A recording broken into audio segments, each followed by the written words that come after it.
Before removing the shaft assembly components, notice the order they're in. You have a bearing, a spacer the seal is pressed into, 2 O-rings, another spacer, a thrust washer, thrust bearing, another thrust washer, and your retaining ring. Make sure these go back in the same order they came out. To remove that retaining ring, put a corner of your screwdriver into it, twist it out,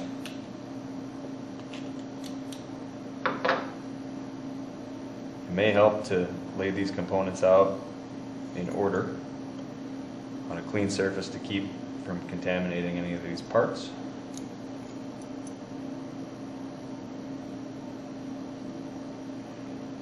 You never want to drag that lip seal over this retaining ring groove, so instead we'll remove the small retaining ring on top of the bearing and press all of these components out the other side.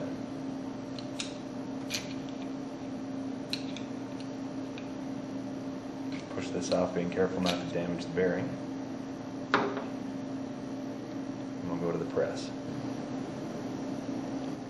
Press directly on the shaft to remove the bearing and seal.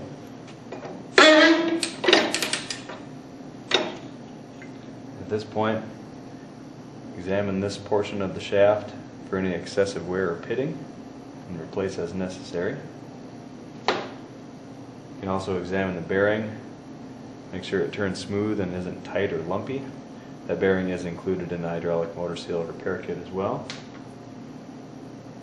You can examine the seal for any wear or damage, or if this lip is pushed out backwards the other way, the hydraulic lines were most likely reversed.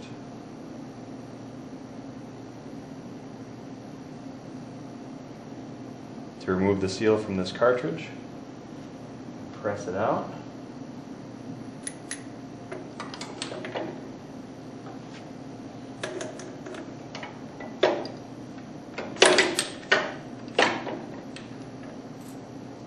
Now we're ready to reinstall.